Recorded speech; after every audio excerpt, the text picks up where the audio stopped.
My name is Cheryl, and at the beginning of last year, I ate too much fancy food and gained 5 kilograms. Now I'm 49 years old and trying to lose weight before the holidays. My plan is to lose 5 kilograms now so that if I gain it back during the holiday season, it won't be a big deal, right? You must be kidding, there's so much delicious food from Christmas to New Year's. It's a happy problem to have. I'll probably end up buying myself Valentine's chocolates too.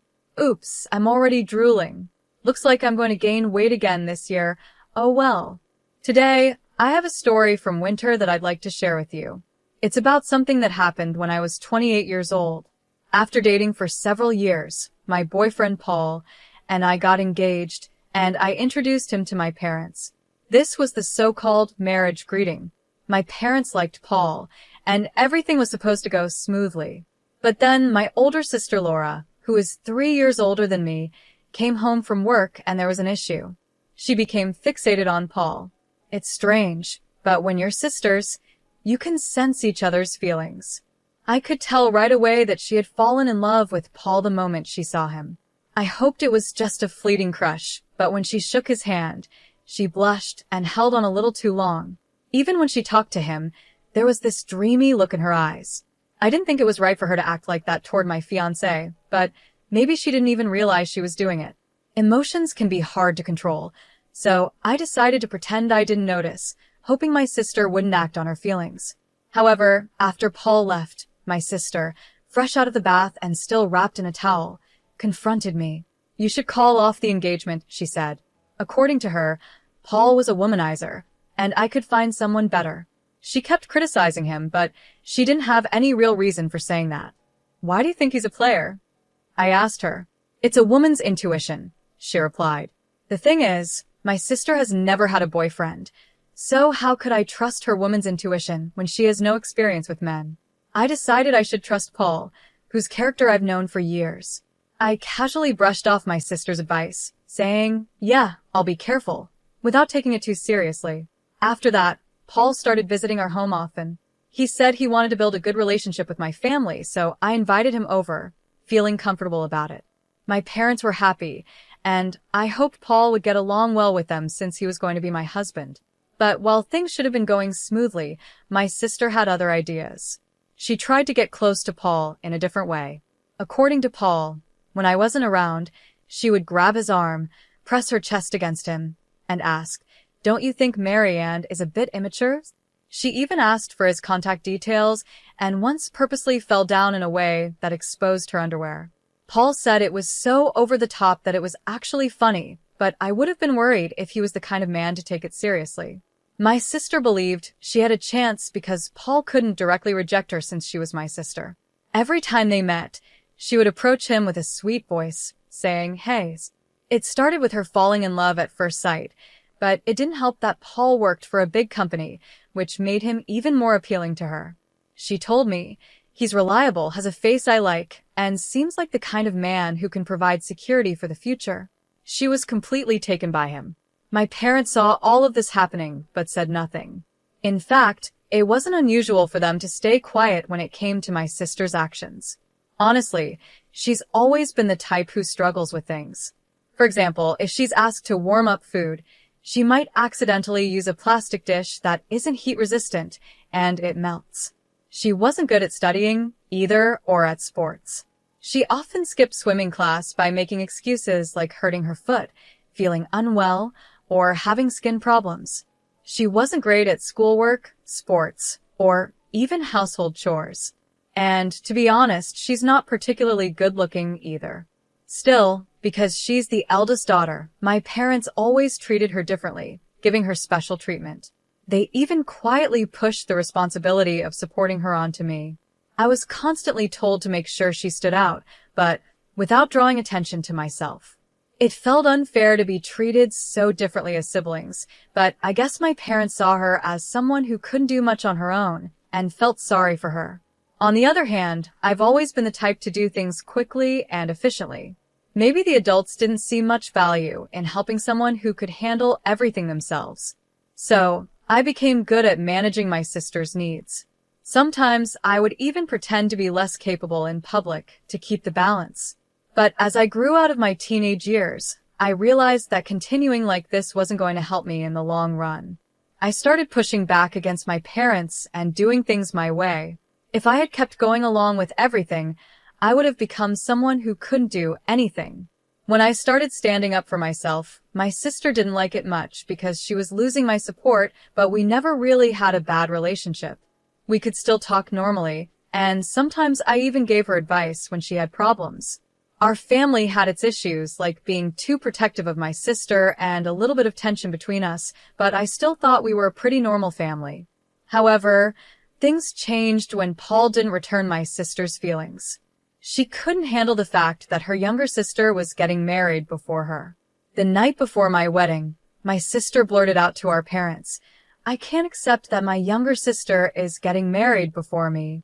My dad tried to calm her down, saying, "Don't worry, Laura. You'll find a good partner soon, too." I agreed with him. "Yeah, Laura, it's not a big deal."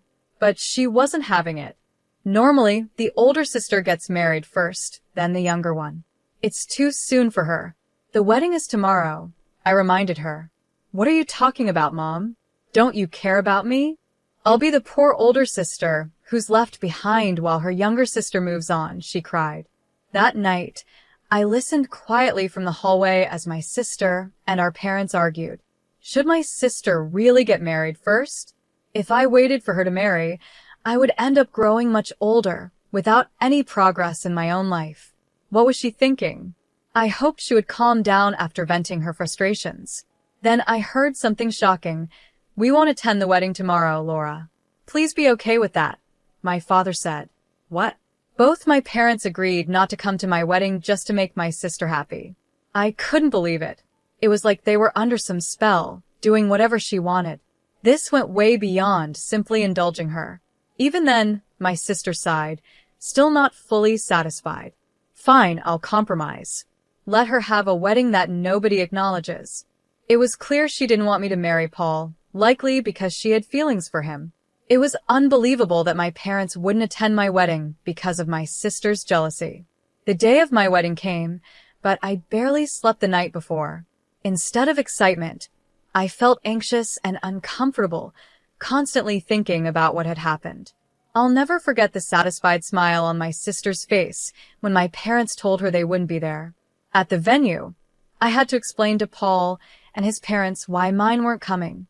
I apologized and said, "My sister doesn't support this marriage, so my family won't be attending." I told them it was heartbreaking to say that my own parents weren't coming to my wedding. My in-laws were shocked and couldn't believe there were parents who wouldn't attend their daughter's big day.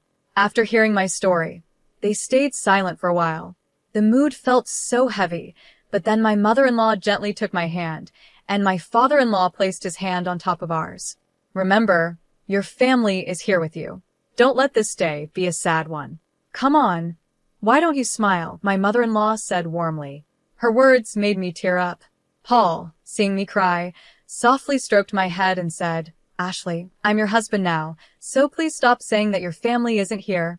My in-laws and Paul quickly tried to cheer me up, jokingly telling me not to cry because my makeup would smudge. Then, my mother-in-law looked at me with kindness and said, "Ashley, I know things are hard with your family back home, but this is the start of a new life. Let's build your own family together." Even though I felt abandoned, her words and her strong embrace gave me comfort. Paul and my father-in-law joined in with hugs, and I told myself that everything would be okay. Like my mother-in-law said, this was a new beginning. I promised myself that I would build my own happy family, and on that day, I officially married Paul. 18 years have passed since that day. In that time, Paul and I had a daughter and 3 sons. Our daughter is capable and looks after her 3 mischievous brothers, who sometimes turn the house upside down. I surprise even myself with how often I end up shouting, "Stop it now." Paul's career has been going well, we bought a house, and we've been living a stable life. But then, something unexpected happened. My father, mother, and sister showed up at our house. After the wedding, I had kept my distance from them and hadn't given them our new address. Yet somehow they found us and came unannounced. When they appeared, instead of a warm, long time no see, the first words out of my mouth were, "What do you want?" "I need a favor from you," my sister said. My parents added, "It's something only you can do for us," looking at me with serious expressions. I had no idea what they could possibly want after 18 years of silence. Half curious and half afraid, I wondered what was going on. I stayed quiet as my mom spoke up. "We want you to give Paul to your sister." What? Both Paul and I were stunned by her words. "Wait a minute, what do you mean I need to give Paul away?" I asked sharply. My parents both looked away, guilty, while my sister stood there, smug and proud. "She's still single, and she's turning 45 this year." "That's a problem," my father said. His words made no sense to me, and Paul looked just as confused. "Actually," my father continued, "the company she worked for recently went out of business, and she's unemployed now. It's tough. We're worried about her future, being single and without a job. We hope you understand. Since you're sisters, you should feel the same way." In my mind, I thought, no, I definitely don't think so, but I stayed silent, waiting to see what they would say next. I was getting frustrated with how slowly my father was speaking, but I held back from saying anything, eager to hear his point. "She's always liked Paul, and she's still alone because of it. You've had your time with him. Could you let her have him for the rest of her life?" What? Paul and I were speechless. My parents kept pleading, "Please," while my sister stood there confidently, certain she would get what she wanted. Given how my parents always catered to her, it made sense that she believed this, but the request was outrageous. As I put my head in my hands, Paul pulled me aside and whispered, "This could actually be a chance." "A chance? What do you mean?" I asked. "Well, remember that joke you made when you were drunk? It's like it's coming true," he said with a small grin. "Then, should we go with it?" I asked. We stood up and turned back to face my sister and parents. "Do you really love Paul that much?" I asked. My sister was caught off guard. She blinked in surprise and repeated, "Yes, yes. I've loved him all this time." "Wow, that's some serious love," I said. "You've been in love with him for 18 years, even though he's married to me?" "Yes," she said. "It's been so painful watching you and Paul together. It should have been me." Paul and I could barely hold back our laughter at her serious tone. I took a deep breath and said, "All right, I give up. If you love him that much, I'll step aside." My parents were shocked. My mom quickly asked, "Really? Don't you love Paul too?" "No, actually," I said, looking at Paul. "To be honest, I've always liked Laura." Paul played along, turning to my sister and saying, "Yeah, I've always liked her too." My sister's face lit up with joy. "Really?" she asked, her face flushed with excitement. "I knew it. You never resisted when I hugged you, and your eyes always looked so loving," my sister said, excitedly. "I've been waiting for this moment, and finally, it's here." I had to hold back my laughter, and I could see Paul pretending to cry, though his shoulders were shaking from trying not to laugh. "We just needed to keep this up a little longer." "We'll always be together from now on, Paul," my sister suddenly said, acting as if they had been a couple all along. She was so casual about it, like she'd been living in this fantasy for the last 18 years. "Laura, I'm happy," Paul replied with a smile. "Please be my support from now on." "Yes, absolutely," she said, clearly thrilled. "So, I'm going to quit my job," Paul announced, grinning. My sister's smile faded in an instant, and her face turned to shock. "Really?" "Yeah, I want to be with you all the time, Laura. So I'm quitting my job to always stay by your side." "What?" she stammered, clearly not expecting this. "I won't even go outside anymore," Paul continued cheerfully. "I'll follow you everywhere. I'll even watch you do housework from behind." My sister froze for a moment, her panic setting in, while our parents looked visibly disturbed. "But I'm not working either. This is a problem," she muttered. "What's the problem? If we're together, we have nothing to fear. We don't need money to be happy," Paul replied. "But nowadays, we need to pay for things like insurance. It's not like the old days. We can't just live on love alone," she argued, her eyes starting to lose focus. Sensing the moment was right, I jumped in. "Paul, if we end up divorcing, I'll be taking a large share of the assets, so you better pay up." "Don't worry," Paul said with a laugh. "Your sister and parents will take care of everything." Hearing this, my parents turned pale and exchanged worried glances. Laura, my father said, this is hard to admit, but this isn't right. Stealing your sister's husband, it's wrong. Exactly, Laura, my mom added, suddenly backing away from the plan. It was as if all the passion and support for my sister vanished in an instant. What are you talking about? You promised Paul to me. Laura yelled, her frustration growing. That was before my father began, but she cut him off. I don't want to hear it. Doesn't anyone support me? Laura screamed, and in her frenzy, she grabbed my mom's hair. My father tried to calm her down, but it was chaos. In the middle of all this, Paul calmly spoke up. Laura, to be honest, you're not my type. I respect you as Ashley's sister, but that's it. Everyone fell silent, their attention now on him. I don't really want to interact much with you, especially when you look at me like that, Paul said. That gaze actually turns me off. Knowing that someone has unreturned feelings for me is really uncomfortable. His honest words left my sister and parents speechless. But Paul, what was all that earlier? My sister asked, clearly confused. Stop acting so casually with someone else's husband, I said firmly. There's no way he could fall for you. We have a family, and we're happy. As I said this, I stopped my sister, who was walking toward Paul with a pale face. You tricked me, she shouted. How could you think that someone who hasn't contacted you in 18 years still loves you? Isn't that a bit unrealistic? I asked.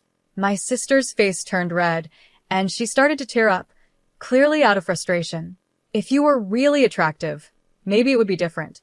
But no one finds charm in someone who is unemployed, dependent on their parents, and can't do basic things because their mom has always done them. At your age, a marriage wouldn't last long with those traits, I said plainly. Paul quietly chuckled behind me. My sister, hit by the truth of my words, began to cry loudly, unable to stop. Our parents tried to comfort her, but they looked confused, as if they were realizing that what I said was true. I'm not giving Paul to you, I continued. So please give up, Laura. At that, she cried even harder, like a child throwing a tantrum. It was a sad sight for an adult, and it was clear she hadn't matured. Take this as a lesson, and please don't involve yourself in our lives again, I said. No matter what trouble you face in the future, don't expect any help from us. With that, I slowly closed the front door. When my children asked what happened, I simply said, it's Halloween season, and it seems a ghost came early. My eldest suggested we exorcise the spirit, but I stopped the idea, though it did feel like there was a ghost wailing outside as my sister continued to cry. 6 years passed, and she's still single. She found a job but got fired for inappropriate behavior, and she caused trouble by rushing into a marriage that didn't work out. Now, she's banned from matchmaking events and seems likely to stay single for life. My parents, despite being tired, are still working part-time jobs to save money for her. They've probably realized they can't rely on her to take care of them in the future. Hopefully, they now understand the consequences of spoiling her all these years. I spend my days as a homemaker without having to worry about school fees for my kids, thanks to my smart children and my husband, who has a stable job. Sometimes, I wonder if working outside the home would help me burn off the extra calories I gained during the holiday season from eating too much. My daughter, who is already slim, is entering her growth phase and has been talking about wanting to go on a diet. I'm trying to convince her not to. You can think about dieting when you're older, like me, I tell her. My 3 sons love dancing and recently showed off their skills at a local event, where they won several awards. They proudly say, we're going to be in Pearl Jam one day. So, I really hope Pearl Jam stays together until they grow up. We regularly get visits from my in-laws, who are as dear to me as my own parents. We always enjoy delicious meals together. When the kids have their spring break, we plan to take a trip to a spa, and I'm excited about spending some quality time together. Although there were many challenges before marriage, my life since then has been filled with happiness. The bonds within our family have grown stronger, and I'm grateful for the love we share. I hope everyone stays healthy and lives long so we can continue to make precious memories together as a family.